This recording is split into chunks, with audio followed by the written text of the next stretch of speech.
the revolutionary ankle lock system, an integrated brace built into the boots, delivering unrivaled support, protecting ligaments from twists, tears, and trauma.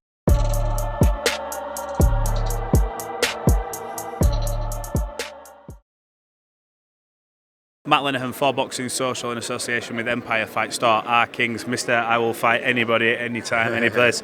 First off, Gabe Rosado, congrats on your recent victory. Good to see you back. Are you carrying on a little bit longer? Yeah, man. You know what I mean? We're looking to get on. I guess October. Yeah. So I guess I can't say much. Yes. But yeah, we're looking to lock in the date. Well, although you can't say much, let's just talk about maybe the ambition side of it. Look, you've been in the sport an awful long time. You fought near enough everyone. I'm not sure whether you can fight.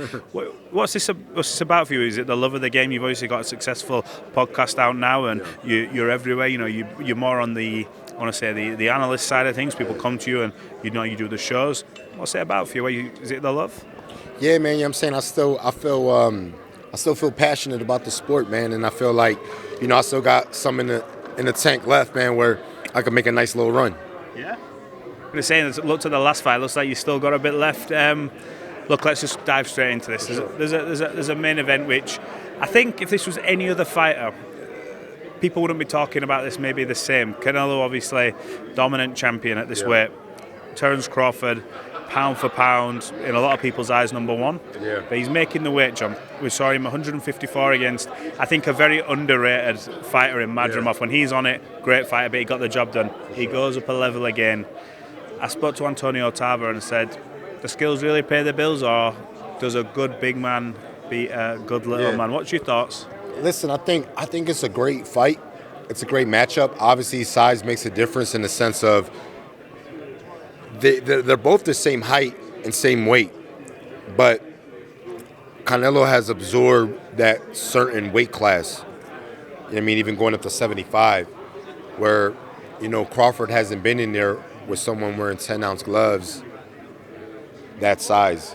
So it's a different kind of power, man. So that could be a game changer, but I think Crawford is a special fighter, so I think he's still going to be there and trading with Canelo regardless. You think he's going to stand there in the pocket at times and trade? Well, I think it's his style, man. Canelo's not really like a Lara kind of fighter where he's on he's moving around and running, man. He's a guy that he sets traps. He likes to stay in the pocket. So, I see him staying there, not being reckless, but, Canelo will have opportunities to lane.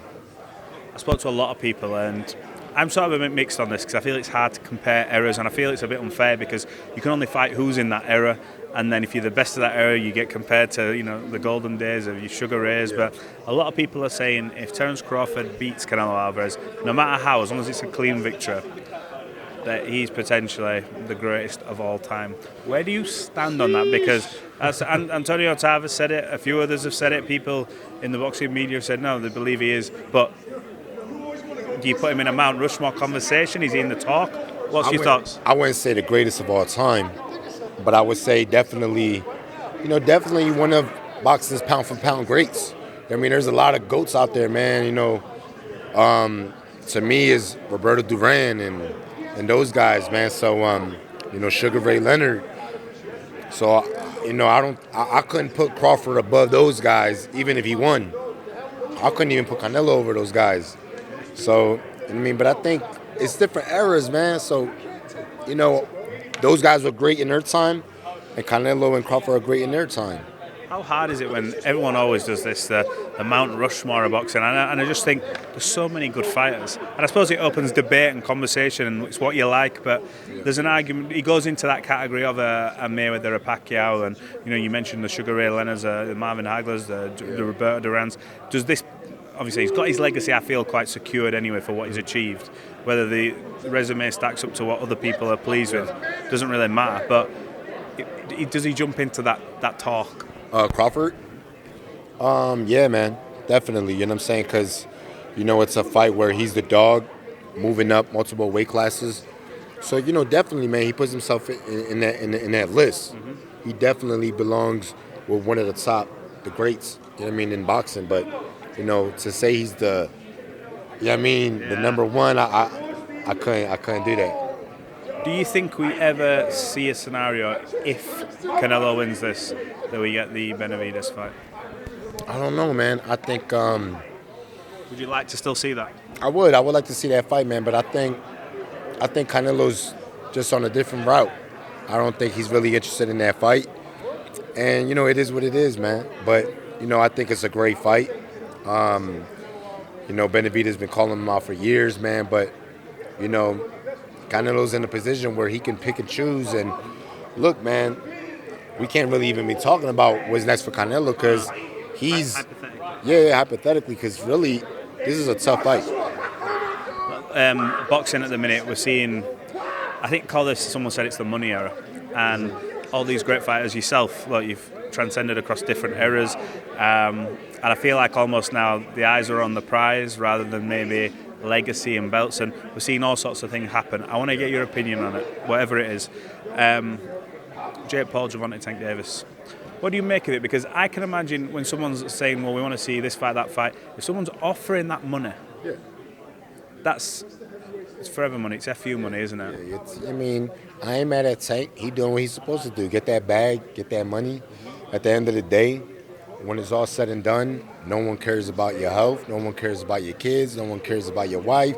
No one cares about none of that. So at the end of the day, man, if you got an opportunity where you can make $40 million, $50 million to fight an exhibition with 14-ounce gloves, let's go. And we also saw Floyd announce him and Mike Tyson. I mean, what sort of... I opened that up and just went, yeah, it's about right. What's going on? Listen, it's the entertainment where, it's a sparring session.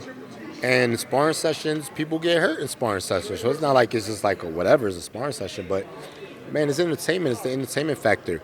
Bringing eyes to the sport. Doing something big on a big platform. You know what I'm saying? And then the fighters that are going to be on the card, they get to showcase their talent where people who would never probably see these fighters get to see a whole new talent. Yeah. So, it opens doors for the up-and-comers on the undercard. So it's, Listen, hate it or love it, at the end of the day, I think it brings eyes to the sport, and you got to take it for what it is, entertainment.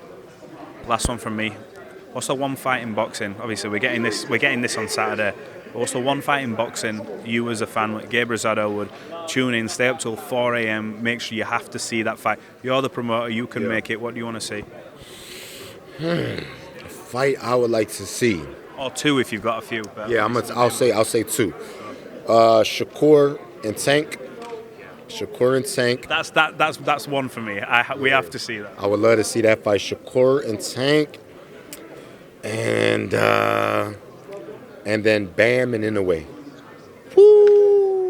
That's a car crash waiting to happen. Yeah. Who would you give the edge in both of them? Obviously, Tank's doing his thing now, but look, him and Shakur, it's been long talked about, and obviously Bam and Inoue. I mean, pound for pound. Yeah, Tank and Shakur. Where do you see that one if you had to go now? Man, both of those guys are great fighters. I'm a fan of both. I enjoy both fighters, man. So it's like I really don't even want to call it. It's more one of those fights where I just want to sit down and enjoy it. But that's why you've picked him, I suppose, because same with Bam and Inoue. Bam, I think, although maybe people don't, I still think he's very much not talked about in the breadth that he should be. What he's done at such a young age, multi-weight world champion. Inoue, obviously, an absolute monster. And Bam versus Inoue, that's another fight where I'm not even rooting for a fighter. It's another fight where I respect both fighters equally. They're both greats. It's like I just want to see it. 100%. Well, look, I really appreciate you jumping on Boxing Social. You always give us your time when you can. We look forward to the fight on Saturday, and good luck whatever's next for you. Thank you, man. Appreciate it. The revolutionary ankle lock system, an integrated brace built into the boots, delivering unrivaled support, protecting ligaments from twists, tears, and trauma.